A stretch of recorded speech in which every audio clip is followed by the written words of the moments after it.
A Minecraft movie. What a load of rubbish. I mean, let's face it, Hollywood is in trouble.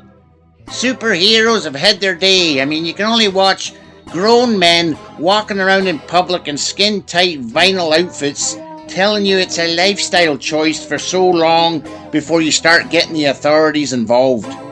So if you're a Hollywood producer, you need a new strategy to keep the spondoolies rolling in.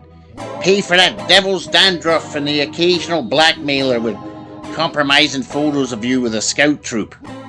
So what have these geniuses come up with to keep the gravy train going? Have they decided to use a cinematic art form to plumb the depths of the human condition in a nuanced and profound manner? Have they, my bollocks? Video games, that's a new scam. Brilliant, eh? Dostoevsky, eat your heart out, you bald Russian gobshite. And here's the first main contender, Minecraft the movie. Now, if you don't know what Minecraft is, don't expect to find out from listening to me. I watched 90 minutes of this thing and I still haven't a fucking clue. The whole thing seems to be set in a different world where the ultimate taboo is a curved line. I mean, if you're a fan of right angles, this movie will be right up your alley. The people that invented this game look at circles and curves the same way that the Grand fucking Mufti of Saudi Arabia looks at a bacon sandwich. Literally everything is made out of cubes. I'm assuming even the characters' testicles. I mean, imagine the chafing. All that surface area coming into... I mean, you can start up... Anyway, I'm getting sidetracked. Now, the movie stars Jack Black. You know him, right? He has the charisma, stage presence, vocal chops of a fantastic rock and roll singer, stuck in the body of a recently divorced garden gnome.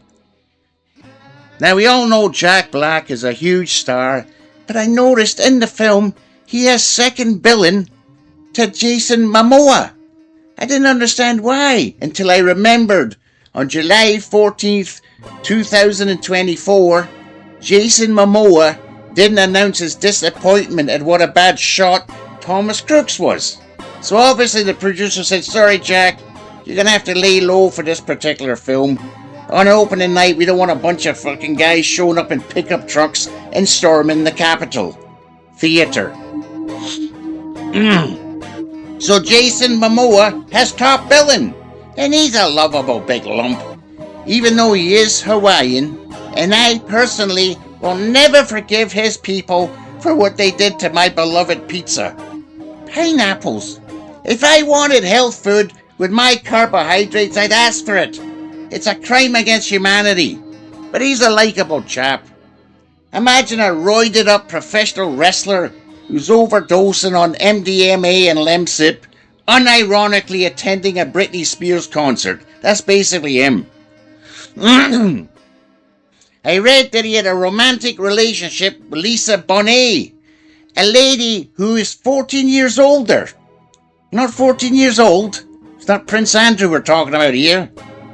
But as we all know, Lisa Bonet played Bill Cosby's daughter in 8 seasons of The Cosby Show.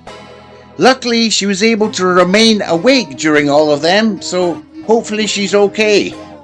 But enough about celebrity sex offenders. Let's get back to the movie, which, if I'm honest, is confusing as hell.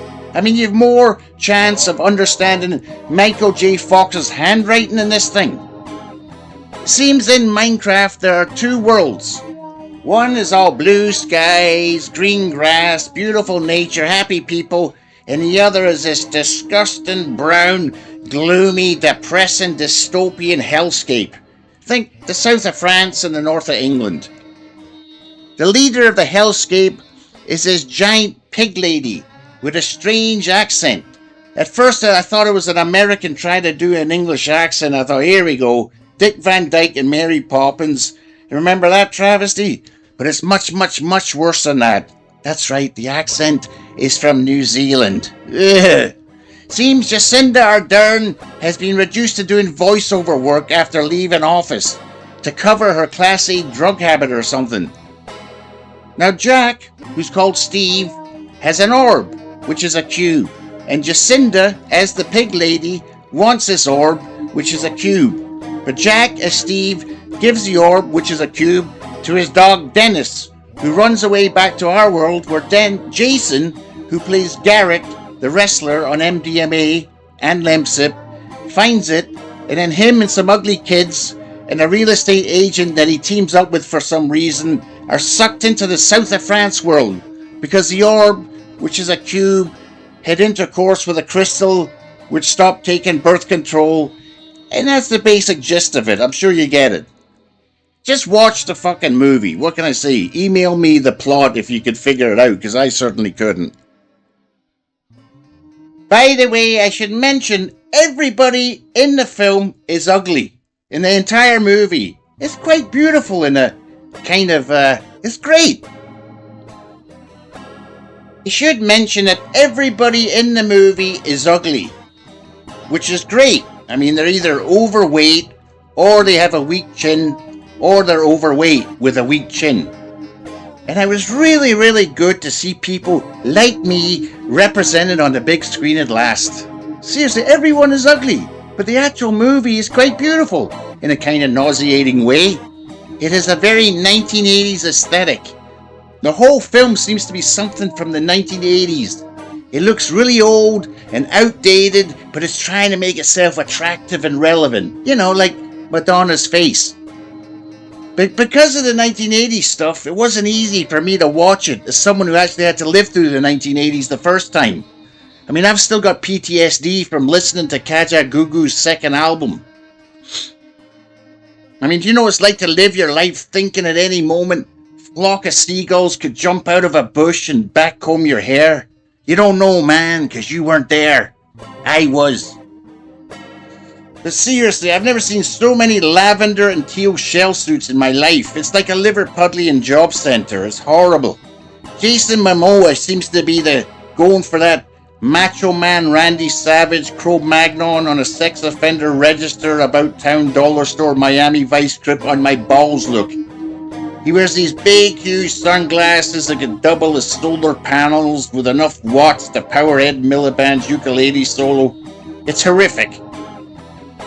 Now a lot of confusing stuff happens. It gave me a headache, but I kind of enjoyed it. 3 things I've often heard used to describe my lovemaking style, actually. But it seems to be a bit of a hit with the audiences. Kids under the age of 12 gave the film an average rating of 5 out of 5 stars, while parents gave an average of 4.5 out of 5 stars, if they were on heroin. People on antidepressants gave themselves 4.5 months in a mental institution to recover from watching it, but only 3 months if they were on heroin. What I'm trying to say is, if you see this movie, take heroin.